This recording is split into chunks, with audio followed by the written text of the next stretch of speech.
আমার আল্লাহর ওলিরা আল্লাহকে বলবে, আল্লাহ আপনি যে অমুককে জাহান্নাম দিয়ে দিয়েছেন, আমার ভাই আমার সাথে নামাজ পড়েছে, আমার সাথে রোজা রেখেছে, আপনি কেমনে মওলা তারে জাহান্নাম দিয়ে দিলেন? আমার আল্লাহ বলবেন, তুমি যাও, যাকে যাকে চিনো জাহান্নাম থেকে মুক্ত করে নিয়ে আসো। আল্লাহর ওলিরা বলে কিছুই করতে পারবে না। এর চেয়ে বড় শাফাত আর কিছু আছে?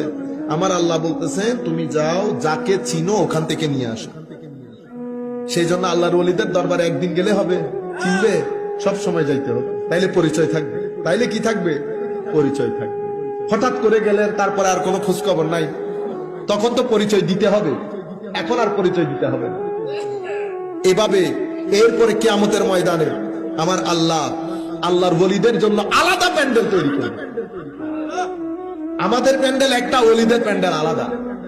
ইন্নাল্লাযীনা সাবাকাত লাহুম মিনাল হুসনা উলাইকা আনহা মুবআদুন লা ইয়াসমাউনা হাসিসাহা ওয়া হুম ফীমা ইশতাহাত আনফুসুহুম খালিদুন লা ইয়াহযুনুহুমুল ফাযাউল আকবার ওয়া তাতালাক্কাহুমুল মালায়েকা হাযা ইয়াউমুকুমুল্লাযী কুনতুম তুআদুন। আলাদা প্যান্ডেল।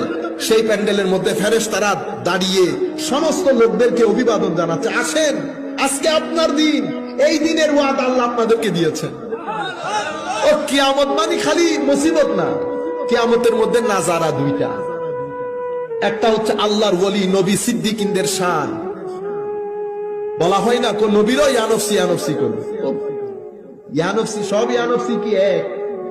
ও নবীদের ইয়ানফসি এটা হচ্ছে হায়া। কি হায়া? এশক, মোহাব্বত, আদব। আমরাও যখন উস্তাদের মজলিসে বসি, এ বেটা এটা পারস নি, এটা জানো না? জি না, একটু পড়ো। আমরা ওই বাঙ্গা বাঙ্গা ভাবে পড়ি।